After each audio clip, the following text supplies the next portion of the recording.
What's up, wild animals? I'm Melanie Vesey, and welcome to another Promotional Rescue talk show. I'm a stand-up comedian, actress, and a filmmaker. If you want to see my comedy special, my movies, you want to see me perform live, both in person or online, you can get all the information at melanievesey.com. But I'm also a promotions consultant with my own company called Promotional Rescue, where I teach people how to promote themselves without feeling gross. And if you want to know more about my services, who I work with, what I do, you can get that information at promotionalrescue.com. But heads up, this week is the second week of my Promotional Rescue boot camp, but you can hop in at any time. It's 4 weeks in a row. This is the second week coming up. And this week, the focus is I'm going to be giving an online makeover, teaching you how to elevate your online presence. So if you are scared that someone might go over to your website because it hasn't been updated since 2013, or like, your Twitter, you don't know what happens over there. If you're just using a bunch of iPhone photos for all of your stuff and the branding is all over the place and it just looks like crazy, the online makeover is there to help you figure out how to do this stuff so you feel proud about what people find on your social media and also too on your website. So if you're a creative person, actor, writer, director, stand-up comedian, if you're a Twitch person, whatever, this is perfect for you because you know how important it is to engage with an audience and make sure that they follow you and that they engage with you. You know how important it is. And it's only a $25 suggested donation per workshop. So please come check it out. It's at promotionalrescue.com. And I have, after this week, I have 2 more. And then so that is... the next one after that is a social media strategy, teaching you how to share, what to share, when to share, all of that good stuff. That's May 8th. And then the last Promotional Rescue Bootcamp workshop is all about outreach. How do you connect with representation and press and larger opportunities, healthy collaborations, things of that sort? That's May 15th. And you know what? Wherever this is, it's just me. I'm here. You can just post a question in the comments and I will answer all of your questions. Okay, but let's get to the show. On the show today, I'm so excited to have this person, Rivkah Reyes. You guys, Rivkah was the bass player in School of Rock. Do you remember that amazing, hilarious movie with Jack Black being hilarious? And Rivkah was the adorable bass player. Well, Rivkah is all grown up and they are a fantastic person. And they dropped a ton of gems in this talk. Rivkah has had a lot of experiences online, both very challenging to amazing. And they have such a fantastic head on their shoulders about how they have dealt with this, how they have grown with it, and how they continue to have a relationship with an audience. And over on my Patreon, we continued the conversation and they shared about some pretty challenging stuff that ended up on page 6 and how they had to deal with it, and also to some success stories. So of course, you can always listen to the full versions of my conversations over on my Patreon, patreon.com/Melanie Vesey. You can listen to the full versions of my conversations with Mark Maron and Margaret Cho and John Roberts from Bob's Burgers. Believe me, there are so many great conversations over there. I so appreciate all of your generous donations over on my Patreon. It helps keep this podcast going, and I'm grateful for that. So you guys, you can connect with Rivkah. Oh, and Rivkah has a new podcast called Where Are We Now podcast, and they also give tarot readings, which is like incredible. You can connect with Rivkah at Rivkah Reyes, their website, rivkahreyes.com, but also on their Instagram, rivkah.reyes, and they're mostly Rivkah Reyes on all other platforms, and they have some really cute TikToks as well. So you guys, enjoy my conversation with Rivkah. They are pretty fucking outstanding, and I'm so glad that they are a new friend. So here we go. Hey, Rivkah. Hey, how are you? I'm so good, doll. Thank you so much for doing the show. Thank you for having me. Well, I'm excited to talk to you. You are a total new friend, like brand spanking new. And we met just like, I think last week, essentially. Yeah? Yeah, it was a week ago. And doing a fun top secret super fancy table read that we can't exactly talk about just yet, but I hope we can talk about it soon because it does seem like a fantastic project. But it was so great to chat with you. And I really wanted to have you on the show only because from what I know from the outside of you, which is that I don't know anything on the inside of you yet, is that you've had a long experience with working with an audience. And I would so love to hear about your promotional journey, you know, warts and all, or whatever you're willing to kind of share about that. Yeah, well, I'd be happy to share anything hopefully helpful to anyone listening. So tell me, is this something that came natural to you? I mean, you've been acting since you were 4 years old, which is like, you know, amazing. But is this something that like came natural to you, or is this something that you resisted in the beginning? Like, how is this something that you have had to deal with during your span of your career? I honestly was thrust into the spotlight when I was 10 and like did not know what anything. I had no idea how successful the first project that I ever was a part of would be. So it was kind of just like, oh, this is happening now and it is happening fast. And, you know, I was not working with like a manager or anything like that. It was just like really me and my mom taking meetings and stuff. And, you know, I don't think she really knew how to promote me. I didn't really know how to promote myself because I was a fucking 10-year-old. Like, you know, like not like really, you know. So I kind of was just happy to be invited places. I was happy to be in the rooms that I was in. But I think I've always been a very observant person ever since I was little. And I would just like watch the way that people interacted with each other. And like, I don't know if you relate to this at all, but I'm always keeping like mental spreadsheets of like the way people interact with each other so that I can like mirror that. And basically like the biggest lesson that I learned at the young age that I was be nice to everyone in the room.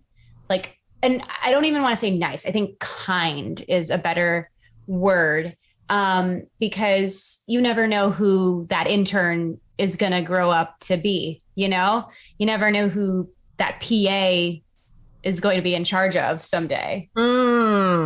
So I just remember having kindness at the forefront of everything.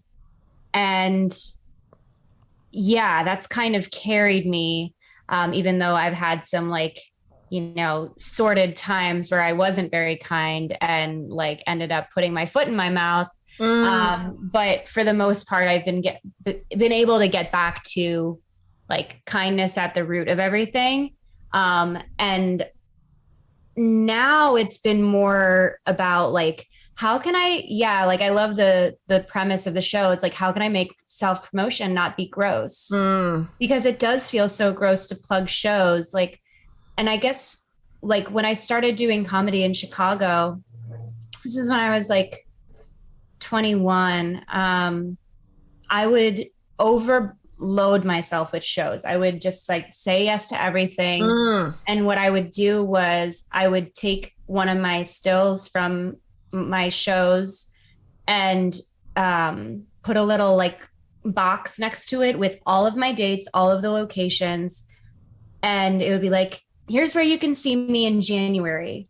And I would just put that up. And like, I guess what I would tell myself is like, whoever is meant to see these shows is going to see these shows. And that's always what happens. Like, is whoever is meant to see this interview is going to see it. Whoever is meant to see my TikToks are going to see them. You know, whoever is meant to see my Instagram story about my tarot readings or my Akashic records, or listen to my podcast, like whoever is meant to is going to hear/see that information. Yes. And it's really not in my control. There are some things that I can do to help more people see it, like SEO and whatever, but like for the most part, it's not really in my hands. Yes. This is a kind of like a totally spiritual take on it, where it's kind of like, I'm going to put it out there and then I'm just going to let it go, which is, I think, amazing. Simply because when I work with people, especially people that are really jacked up about the numbers, you know, people come to me and they want to like boost their numbers and they want this huge following and there's all this like tension around it. And I feel like it's almost like the internet knows that there's this like desperation there. Yeah, it can smell your fear. It's like a dog. It can tell when you're afraid. Which then in turn is like the biggest turnoff. Like desperation, being desperate is like the biggest turnoff, right? So I'm always trying to help people reframe this, that you're not here to get anything, you're here to give. Amen. Which is like, how can you bring some value to the fucking table? How can you just let it go? And believe me, as somebody who has like let go tattooed on their fucking wrists because she's so fucking uptight, like let go or get dragged, bitch. You know what I mean? Like it is. That is exactly how I feel. And it's like when I'm just like being dragged around by my own ego, like, and just like letting my ego kind of drive the car, it's like we're bound to get into a crash. Oh. But when I'm letting my soul kind of lead and letting my kind of faith that whoever is meant to see it sees it, whatever is meant to happen with my career, with money, with love, with whatever, fill in the blank, is going to happen, I have a lot more ease because I'm able to just like let kind of the universe steer the car. Yeah. And, you know, the benefit of that is that like when I'm not behind the wheel, like with my ego, like freaking out and like in that fear of like not having or getting what I want, I'm completely shutting myself off to what I need, you know? Yes. And believe me, to anybody who's listening to this, I am not a crunchy bitch. I am a New Yorker lady who I really have challenges sometimes with what the universe wants for me. I always have a lot of judgment around it because I'm just totally like, some crazy shit has gone down and I'm just totally like, listen, universe, I don't know if you know what you're doing all the time. Like sometimes I'm totally like, I feel like my higher power, not to be too crunchy, everybody, sorry. My higher power is like a first time higher power. Like I maybe was like their first subject and they're just kind of like learning how to do this. Like I love that. You got the intern god. I totally, like they hadn't graduated yet, you know what I mean? And they're just like, let's try this. Let's try fucking her up so bad. Maybe she figures it out. I don't know. Let's do some tough love. Let's take everything away and see if she can claw her way back. You know what I mean? So I feel like sometimes like sometimes I'm just totally like, what the fuck, you know? But I also know too that like, and I have a lot of, you know, I do have a lot of facts that in the end I've always gotten what I wanted. And also too, a lot of I haven't always gotten what I wanted, and kind of echo what you were saying. Like I have always gotten what I needed. And that's always like a real challenge too. And I think that's so much a part of like bringing our whole self to like our careers and bringing this kind of like this mindset to the business side of it, because that's what the promotion is, a part of like the business side of it, which is why sometimes people recoil so much, because artists unfortunately have been told that they can't be good at business, or there's this hyperbole that like, you're not good at business, or I'm not good at business, whatever the way that people phrase it in their minds. And I'm like, you can be good at business because you're really good at what you do. You memorize lines, you show up places on time, you bring your creativity, and all of that can be applied to like the business side of it with, you know, promotion or whatever it is, and being creative about it and open about it. And I totally snooped on all of your posts, and even to your podcast. You are bringing to your podcast something that you're passionate about, right? It's like you had this experience, you want to talk to other people about it. That's bringing the value behind it. So talk to me about your podcast and what kind of like motivated you to have these conversations and to bring this to an audience. Yeah. I host a podcast called Where Are We Now? And it's where I connect with other folks who came into the spotlight when they were young as well. The reason behind this was because I was seeing all these articles on like BuzzFeed or like, weird like Miss Mojo. And it would always be like, where are the kids from School of Rock now? And the like facts were always a little bit off about not just me, but about all of us. And they always picked the weirdest pictures. And like, it was just like, it felt very sensationalized. And then I was getting interviewed for the New York Post, and we had a really nice talk, and it was like really empowering. And then the article came out and the title was like, School of Rock actor blames the movie for her addiction and for getting bullied.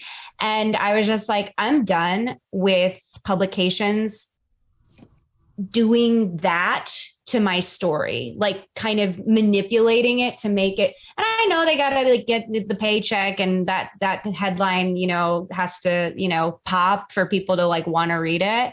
And of course it started conversations because on Twitter, the reply guys were all just like, oh, classic millennial, like blaming everything on everyone else and not herself. And it's like, well, if you actually read the interview, like I didn't blame anything on School of Rock. Like, it was more just about like how, people were mean to me after, and I'm like flipping it around and like taking my, story back and reclaiming it and reclaiming my, my time and my narrative, and not spinning it as this like victimhood thing, but more as a victory. So where are we now? I talked to other folks who have had, that child star experience, whether that's like child actor or children of celebrities or, teenage, like, boy band people. And just like more than anything, I just want to get to know them. Like more than anything, I want to know what makes them happy and know how they define success for themselves, like without the like Hollywoody, like icky lens that is put on us all the time. Because typically the like undertone, or maybe this is my ego and my shadow being like, you're not enough. Like, but like what I hear when I read those Where Are They Now articles is like, you probably forgot about these people. And like, for the folks who aren't like in performance anymore, like I'm privileged in that I've gotten to stay an actor ever since I started acting when I was 10, like, through, whether that was like theater or like doing my friend's web series or like, and honestly, like I would be happy if the rest of my life was me doing my friend's projects and I like never get a blue check mark. Like I don't give a fuck about the blue check mark. I just care about like making stuff that makes me happy and getting to work with my friends. And like, that is more fulfilling to me than like getting like all of the numbers and all of the followers and stuff. Like that shit it used to really bother me. Like it used to really, really bother me. And when it got to a point where it was just like, I am spending so much time thinking about the algorithm and obsessing over how more, like, how am I going to get more people on my page? How am I going to get? It's exactly like you said. I wasn't thinking about what I was bringing to people, and I would get so offended. I would like, I would post a picture like that was like with a body positive, like, or body neutral, like caption on it. And then I would like lose 100 followers. And I'd be like, what the fuck? Like, how dare they? But it's like, who gave me the right to decide like what this person gets to see on their feed? I just wasn't working for them. Like, and that's fine. And like the more people like unfollow me, the more doors open for the right people to come to my page. Yes. Right? Yes. It's really hard for, I think, people to understand. Like, I get to see, because I do social media for some, pretty big people, and I get to see how many people unfollow them in a week. And it's in the hundreds, you know what I mean? And for posting stuff where I'm like, how could anyone unfollow because they posted about Black Lives Matter, or because of, like, I'm just totally like, a child was murdered, you know what I mean? Like, I'm just totally like, what? Like, how? Like, I don't know. I don't know how. I don't understand. You know what I mean? But I also know too that when through the process of these platforms cleaning up, they are deleting a lot of accounts that are dormant. So it's not always a slight against you. Exactly. It is sometimes just the way it is, Mm-hmm. And I tend to take everything personally. Oh my God. Everybody does. Everybody does. Yeah. I'm a big Leo. And that was like one of my things for a long time, was just like, everything is a personal attack on Rivkah. And like, that just simply is not true. Like, and I also had been told that a lot of the unfollows are from dormant accounts that like have like 0 followers, 0 posts, and 0 followers. And Instagram is just clearing it out and optimizing. Yeah. But like, something that really, really helped me, I have this coach who I worked with. Her name is Ksenia Brief. And she helped me a lot with my like digital wellness. She basically was like, well, would you follow you? Exactly. Like, why? Why would somebody want to follow you? And I'm saying that to be like, to tell people to like ask themselves, what are you providing? What are you putting out there? And here's the thing. I also know too that like when it comes to the energy, if you're excited about it, then your audience, or who would be excited about that, will connect with you. It's almost like you have to feel it in your guts. You're totally like, woo, that's exciting. You know what I mean? And then you go in that direction. But if it's kind of this like the dead end where it's almost like you want the audience to be the exciting thing, why would they want that responsibility? Why would they want that responsibility to be the exciting thing in the room? It's like, just because they're there, like, it's a dead end. It's a dead end when it comes to it. Yeah. And it's like, when we think of it as like trying to build an audience rather than building like a community, like it gets to this weird capitalist place of like, my brand, my audience. But it's like, well, if you're not consistent in the story, I will speak from the I, because I need to hear this sometimes too. Like, if I am not being consistent in the story that I am telling, like, then it makes absolute sense why people wouldn't want to book a session with me, or like, have me on their show or have me on their podcast or whatever. But luckily, like, I did like a nice like cleanse. I like went through my Instagram and I deleted like, or archived like a bunch of stuff that I was just like, this is not who I want the world to see. Like, this is not what especially like, I've had Instagram since I was in college, and in college I was like a completely different person. Like, as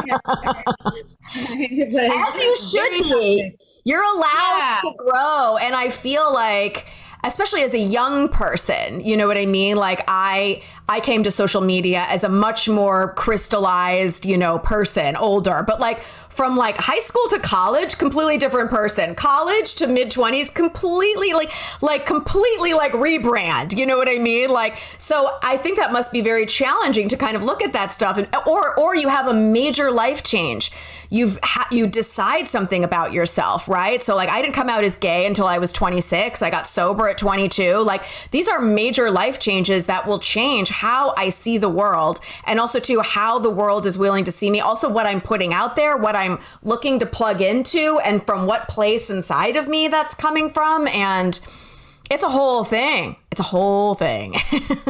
Yeah, it is a whole thing. Like, truly, I am like, I'm so grateful that I have so many like amazing supportive teachers and friends who are really aligned as far as this outlook on social media, promotion, marketing, like intuitive business, like all of this, like, because I probably like if I didn't have the support system that I do, like I'd probably be like scrolling my life away and looking at the TikTok numbers and all that. But like I listened to your episode with Mark Maron, and I really like have a lot of respect for the way that he kind of does things his own way. And I'm trying to do that too, where like I don't really care about the like rules of like, oh, in order to do well on TikTok, you have to like interact with your I almost said clients, with your followers, like, comment on your videos, you have to like respond, and then the thing will put you on the For You page. I'm like, well, I could do that, or I could just like go live for 20 minutes and like sing a couple of songs, and the 12 people that get to see Rivkah Reyes do a mini concert for them, like that is more fulfilling than me just like sitting on there doing this like algorithm in my head. Yeah. Right? And the same goes for my Instagram, and the same goes for my Twitter. I don't really like invest that much into Twitter. I feel like Twitter is where my like diarrhea thoughts go. And I'm just like, like, figuratively and literally, like I am on the toilet when I'm on Twitter and just like eating like whatever opinion I have on whatever. But like, yeah, I don't know. It was wild though. 'Cause in December, I was having a shitty fucking day. And sometimes what I do for validation is I look up myself on Twitter, and I do it in like a really kind of like self-harming way, where I like look up like on Twitter, like latest tweets. And then I'll put in like bassist School of Rock, which is neurotic that I'm telling you this, and like absolutely psycho that I'm saying this in the public eye, but I don't care. I'm an open book about this stuff. My mental health is on the rocks. It's a roller coaster. But like I definitely was like having a day. I looked up bassist School of Rock on Twitter, and one of the first tweets, it had like a couple, like maybe like 22 likes, and it was just, I wonder what the bass player from School of Rock is up to these days. And I just quote tweeted it and said, I'm gay now, and it went absolutely viral. And it was like kind of like God being like, there's your validation, you stupid bitch, like here you go. But what it led to was a bunch of people booking me to be on their podcast, people wanting to do interviews, people following me, people like across the platforms. My numbers happen to spike, and now it's hilarious because I'm like working on a lot. April, spring, Aries season, good time to do like future visioning and like house cleaning, like emotional and physical house cleaning and spiritual house cleaning, and like, and also working on like aims and visions. And like, I'm realizing that as long as everything I post on like all my platforms is either like under the umbrella of like mental health, like being queer, or loving yourself, like I'm in alignment. And everything else, the School of Rock stuff, the tarot stuff, the Akashic Records, the witchy content, the like, my brand of comedy, my talking about my personal like recovery and sobriety and stuff, like that is all under the umbrella of like what is aligned. And like my aim for, this year is to be like a queer icon. And like I set a pretty easy aim for myself, I think, because I already am kind of regarded as that in some respect, because I've got like a bunch of people around my age saying, young girls being like, oh, like I had a crush on you in the movie or whatever, like seeing you play guitar made me realize I was queer. And I'm like, well, like, okay, I'll take it. Yeah, like, you spot it, you got it. Listen, you spot it, you got it. I think that's, essentially what you're talking about is when we say that's on brand. And I feel like, unfortunately, the word has gotten so bastardized, you know what I mean? Like by like your brand, but it's like that is shorthand for exactly what you're talking about. You were like, these are the things that are important to me. This is what's important to me. And those are the things that I'm going to fucking talk about. And like with that conversation with Mark and why I find him so inspiring is that, and this is my opinion from what I've seen from the outside, is that Mark really struggled for a long time. A lot of people that know of Mark now, they see this wild success that's been in the past 5 to 10 years, which was not there. And he was talking about it on my podcast. He was like, why is that guy getting that? He was bitter, pissed off, angry, frustrated, doing all the things. The podcast was out of desperation. WTF was like, well, fuck it. I'll just do this thing. You know what I mean? And it brought so much to his life. And also too, I feel like I'm a lifer at this point. I've been doing this long enough now where it's like, I don't think I'm going to be able at some point to kind of just pull the plug and, I don't know, work at something that's not an entertainment. And I feel like Mark has got this life that started way past 50, which to me is like, yay, like, please, we're allowed to see people not 20 years old or 5 years old. You know what I mean? Like people are allowed to age. People are allowed to be themselves. People are allowed to change their minds, and people are allowed to have growth in their life and to have a beautiful new chapter that not everybody's seeing. And I feel like that's why I'm inspired by Mark. And also too, he's such a pill, and it features that part of me that is very not perfect. And I feel like, thank God that he is not perfect. Thank God he's been honest about the fact that, like, I don't know, he probably still hates me. You know what I mean? Like I'm like, thank God that. And it's in the same way that you were showing people, like, this is who I am. And then someone goes, oh, I can be that way too. I can be not perfect. I can change my mind about something. Oh, I can have a new chapter in my life, even though I feel like everything's gone. You know what I mean? And so I think that's all really inspiring. Yeah. And I think my like thing that I did out of desperation was, you know, in addition to the I'm gay now tweet, like I got on TikTok, and I was really I wanted to only be on there as a spectator. I wanted to be on there as an audience member because I was like, well, I'm too old. I'm not cool enough. Like, by the way, I'm 28, which is like psychotic that I thought I was too old for anything.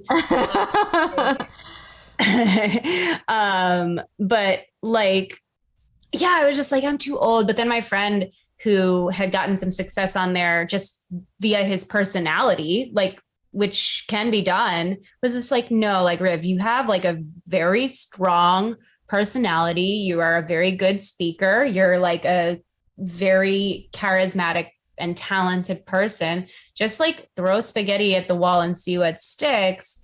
And I just literally gave myself a little assignment to like study the trends, do some of the dance trends, do some of the like goofy, like recycled, like meme trends and whatever, and then come up with my own spin on things and like do my own, you know, jokes and stuff. And I think TikTok's cool because especially for stand-ups, like you can like reformulate old jokes and like put them on there in some way. Like I have a friend who, you know, they don't really have that much interest in like doing like sets and stuff on Zoom. So what they've been doing is taking old sets and like, you know, turning them into these 1 minute long storytelling videos where they just tell a little story. And they've been doing really well with that, you know? Yeah, TikTok is a great place to grow an audience fast. I mean, the numbers is insane over there. Like what I've grown in just by being on for a couple months is what I've had for years on other platforms. Like it's amazing over there. It's wild, but yeah. I'm really grateful for the like community, and I'm going to say community and not audience, because it is like, I do get a lot out of engaging with the folks that like follow me on TikTok. It makes it feel a lot less like it's like, oh, you follow me, like, because I don't like being in like a position of power like that too much. But when I do my lives, it's just like I'll go live for like an hour and a half maybe. And usually what I'll do is I'll sing some songs. I'll drop my like Venmo in the thingy. And if people want me to like read tarot for them, like great, I can do that. Like I pull a couple cards, see what happens.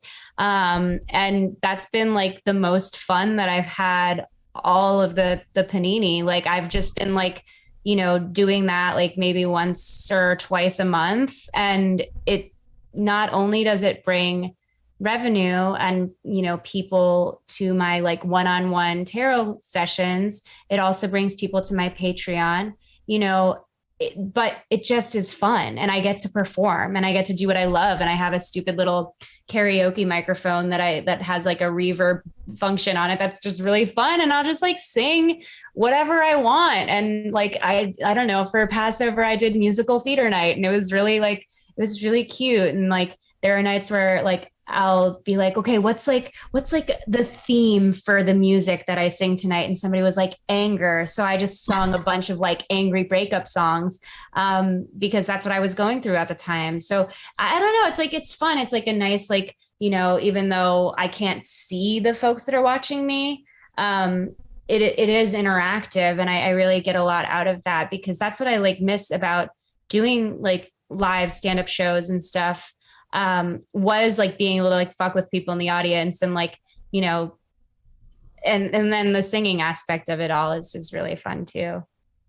So I love what you said too about intuitive business. I really feel like that's so important. And I feel like people connecting with themselves and what they're comfortable doing and what makes their heart sing. I truly feel like we are at a time when there's no more gatekeepers. You know what I mean? Like, oh, you want to talk about something? No one's going to stop you. You could just, either produce it yourself and Zoom it and then record it and then throw it. Like no one is stopping you from doing anything right now. And so it's like you truly can do what makes your heart sing so that you're not in a world where you feel, like you're missing out or you have to do, whatever, worship the man in some way or be a part of like a capitalistic situation where that, artists for so many years, couldn't earn that way. There wasn't just a Venmo or a tip jar, like a tip jar being passed around the world, for people to contribute to. So I feel like also too that I also want to circle back around to that article because I think what people don't realize too is that when you do press, you don't necessarily see what they're going to write and what they're going to pull from it. And until you've been in that situation where it's totally like as an audience member, they may judge that person and you're totally like, this went through the filter of a journalist. And for whatever reason, that platform or that publication or that person wanted to tease this moment out and make this the thing that was the talking point. So it sounds to me like, through those challenges, like how did you kind of like hold on to yourself like through that? Because I know that for myself, if I'm being misunderstood, it really triggers me. And it's like, just as like a kid who didn't have parents who understood them or whatever, it's like, so I feel this need to want to like explain it all away. Like, how did you sit in that with feeling misunderstood, if that's how I'm judging it?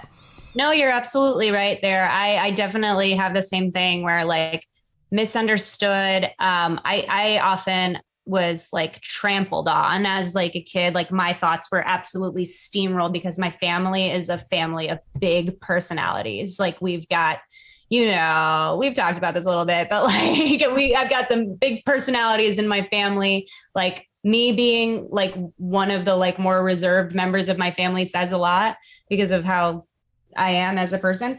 But I had to really like tell myself over and over and over that this is a reflection of them, the New York Post. This is a reflection of TMZ. This is a reflection of people, whatever, because what ended up happening was the New York Post piece got so many clicks that other publications circulated worldwide. Yeah. Which I was just like, thank you. Like, and it's funny. I like, have a distorted, view of success that I remedy every day by just telling myself, like, I am not my career. I am not my money or lack thereof. And like, and it's not even my money to begin with, and just through like deep acceptance and understanding that like the industry's view of me is not a reflection of me. Like, and the only one that can judge me is the universe.